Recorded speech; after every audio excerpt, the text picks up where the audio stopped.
আমার সব কথা শুনে চলতো, ও আমার কোন কথাটা শুনে চলে, আমাকে ছোট করে, অপমান অবহেলা করে বুঝিয়ে দেয় আমি ওর নিজের মা নই।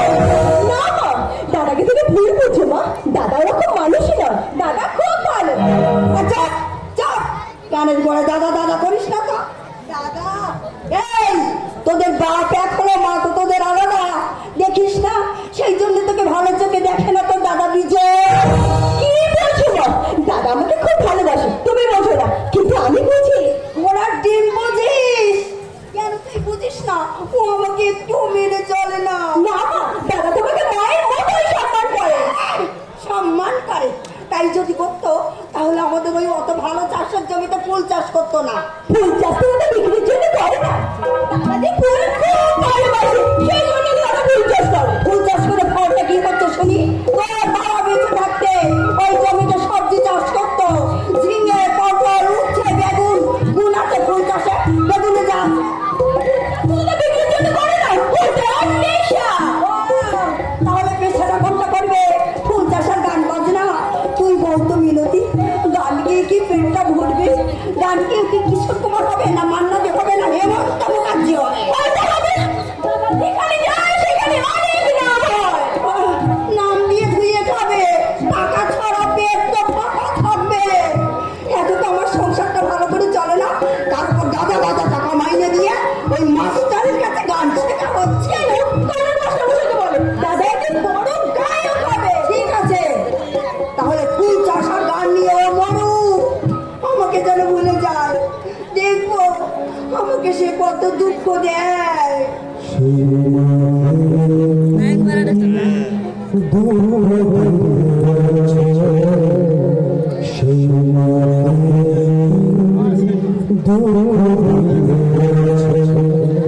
নিজেকে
অসহ্য। সেই মায়ের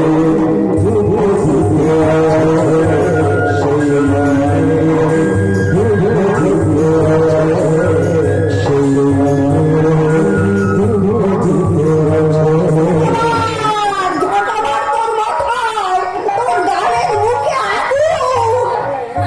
মা তোরে গেছে কেন রে? হ্যাঁ কি হয়েছে? নিশ্চয়ই তুই মায়ের সঙ্গে আবার ঝগড়া অশান্তি করেছিস।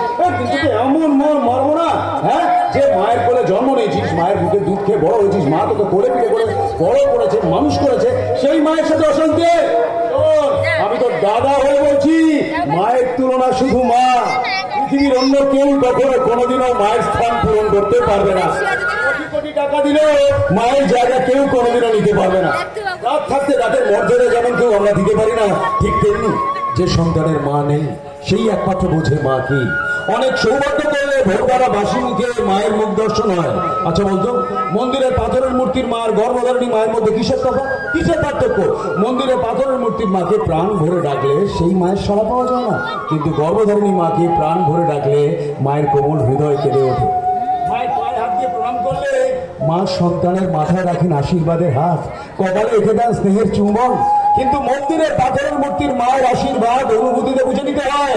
গর্ভধারিণী মা নিজে থেকে না খেয়ে নিজের মুখের খাবার সন্তানের মুখে তুলে দেয়। তাই সেই গর্ভধারিণী মাকে যদি কোনো সমাজের সন্তানরা কষ্ট দেয়, নরকে গিয়ে তার ঠাঁই হবে না।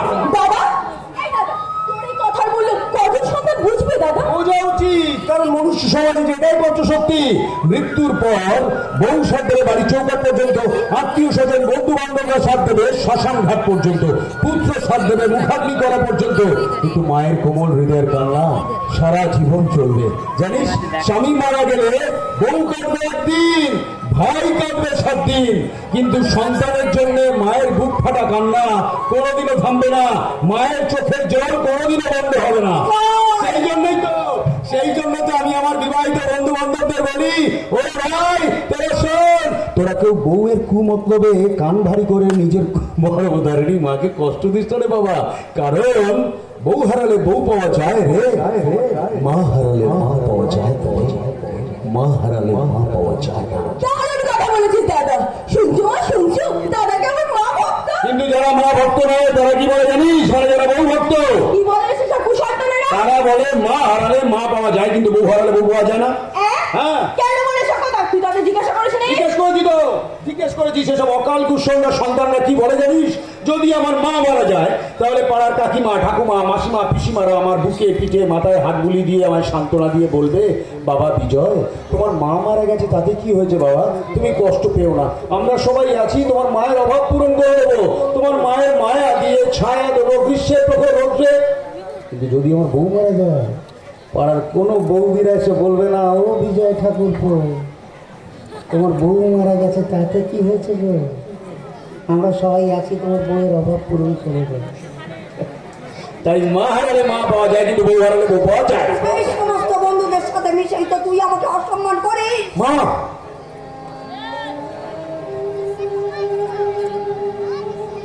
না মা না, আমি তোমায় অসম্মান করতে পারি না। জন্ম না দিলেও তুমি তো আমায় কোলে পিঠে করে বড় করেছো, মানুষ করেছো। আমার গর্ভধারিণী মা তো আমাকে জন্ম দিয়ে কোথায় হারিয়ে গেছে। তুমি আমাকে কোলে পিঠে করে বড় না করলে, মানুষ না করলে এই পৃথিবীর বুকে আমি বাঁচতাম, বড় হতে পারতাম।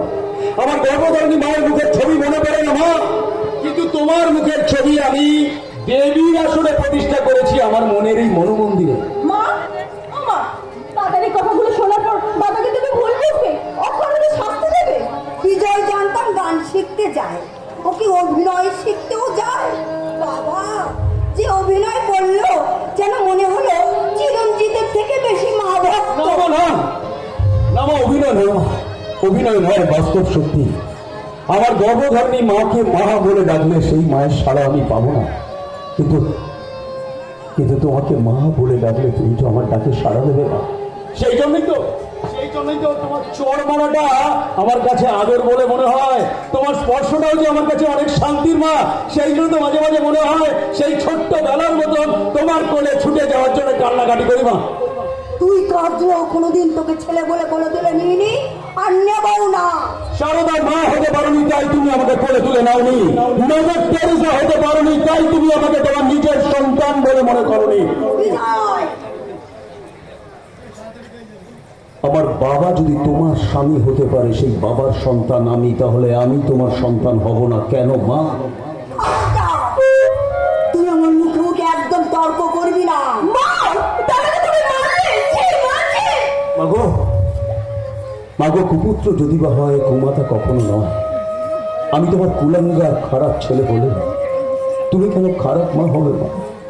মাগো, মাগো, মা হওয়া যে বড় কঠিন কাজ মা। কি তুই আমাকে জ্ঞান দিবি? না না, জ্ঞান হয় না, আমি তো গান গাই। এই গানের মধ্যে আছে জ্ঞান, শিক্ষা। বিজয়, এই যে বিজয়, হ্যাঁ, কত ছাড়ু অপারেশন হয়েছে নাকি ওর? এ মুখ পড়াটা আবার কে এলো রে মিনতি? ওকে তো কোনোদিন দেখিনি। এই নিশ্চয়ই মা।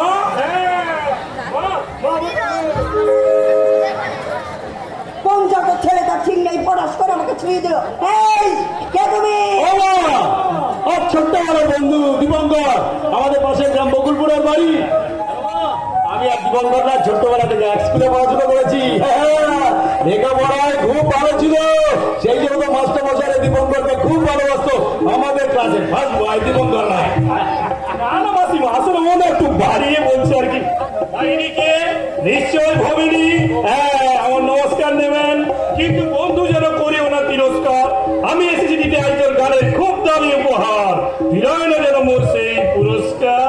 ওরে বাবা, সেই ছোট্টবেলার মতন রয়ে গেছিস, একটু পাল্টাসনি।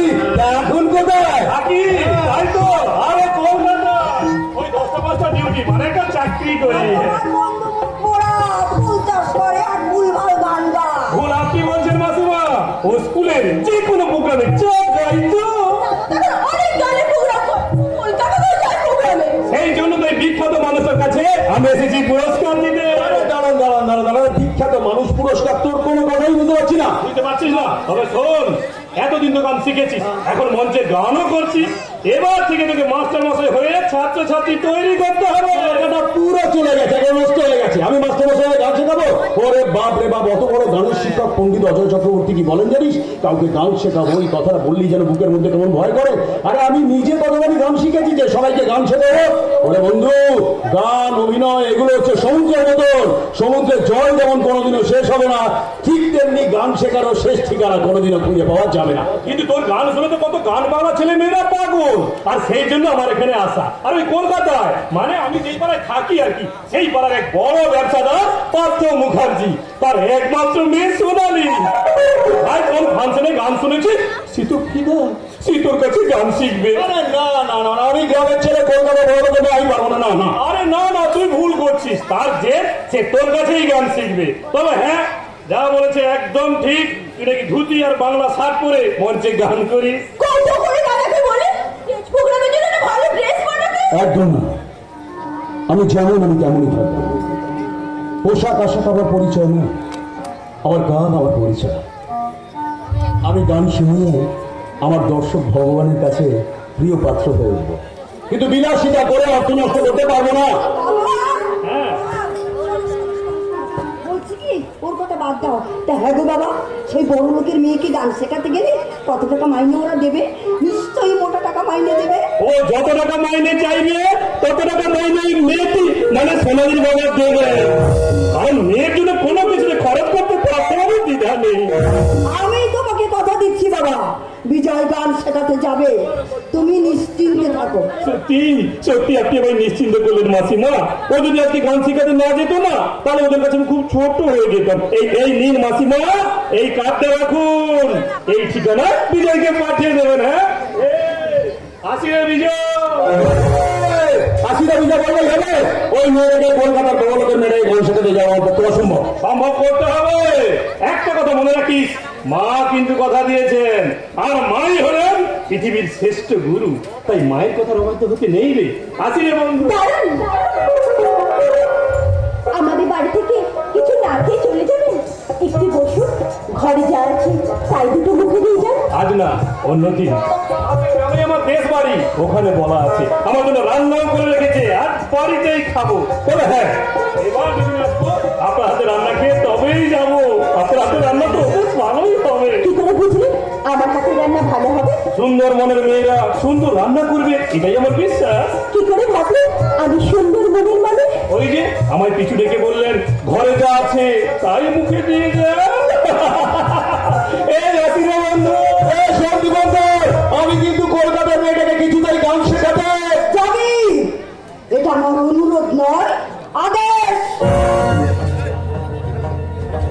ওমা বাবু, আমি তোমার কাছে হাত জোর করে অনুরোধ করছি, আমি কিছুতেই কলকাতার মেয়েটাকে গান শেখাতে যেতে পারবো না। মা, পারবি না মানে? আমি ওকে কথা দিয়েছি তুই ওর কাছে আমাকে ছোট করবি। আমি তোমার পা ধরে ক্ষমা চাইছি, মামায় ক্ষমা করে দাও, আমি পারবো না, কিছুতেই পারবো না। তোর মুখ আমি দেখতে চাই না, বাড়ি থেকে বেরিয়ে যাবে।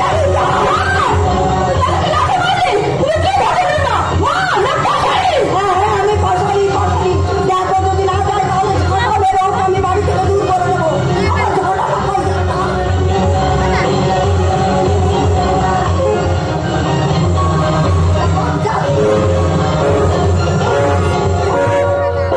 শুনে রাখ, তুই যদি না যাস তাহলে তুই আমার মরা মুখ দেখবি।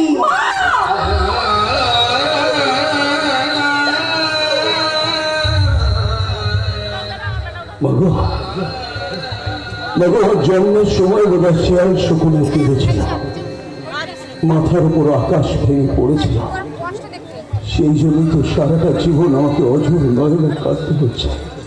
আচ্ছা আচ্ছা, এই মুহূর্তে আমি আমার নিজের চরিত্র থেকে বেরিয়ে এসে আমার এই শ্রদ্ধেয় দর্শক মণ্ডলীর কাছে একটা প্রশ্ন করতে চাই। আপনারা বলুন তো এই দৃশ্য দেখার পর এই সমাজের বুকে কোনো সন্তান তার নিজের মাকে ভক্তি, শ্রদ্ধা, সম্মান করবে, কিন্তু এই নাটকের চরিত্র বিজয় করবে।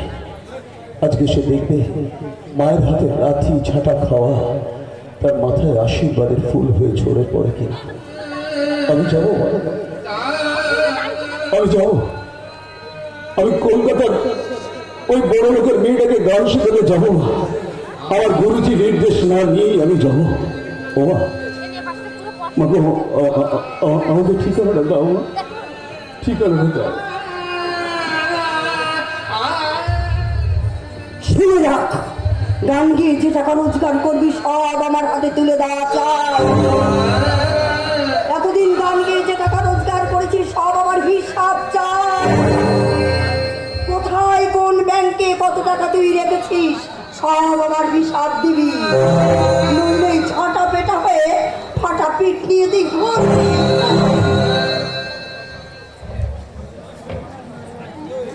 দাদা, এই দাদা, কি ভাবছিস তুই? কথা বলছিস না কেন? বল কি ভাবছিস? ভাবছি পৃথিবীর বুকে যে সন্তানের নিজের গর্ভধারিণী মা নেই, তার কেউ নেই রে বোন, কেউ নেই। কিন্তু তুই একটা আমাকে সত্যি করে কথা বলবি না? তুই কি সত্যি ব্যাংকে টাকা রেখেছি রে বোন, সত্যি আমি ব্যাংকে টাকা রেখেছি। এই দেখ ব্যাংকে সেই পাসবই তুই পার্সোনাল অ্যাকাউন্টে টাকা রেখেছিস? রেখেছি রে। কেন রেখেছি জানিস? দিনের দুবেলা নিম করে যে মানুষটা আমাকে লাথি ঝাঁটা মারে, ভালো করে পেট ভরে খেতে দেয় না, আমার মায়ের যদি হঠাৎ করে শরীরটা খারাপ হয়, হাসপাতালে ভর্তি করতে হবে, টাকা পাবো করতে হবে। আর এই পাসবইটা কেন টাকা জমাচ্ছি জানিস? আমার ছোট্ট বোনটাকে বিয়ে দিতে হবে। ওরে বোন, আমি নিজের মুখের হাসি চুরি করে সংসারের সকলের মুখে হাসি ফোটাতে চেয়েছিলাম। তাই আমার মতো কুলাঙ্গার সন্তানের এই শাস্তি পেতে হয়। আজ থেকে আর আমার মধ্যে আমি নেই রে বোন, আজ থেকে আর আমার মধ্যে আমি নেই। দাদা,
দাদা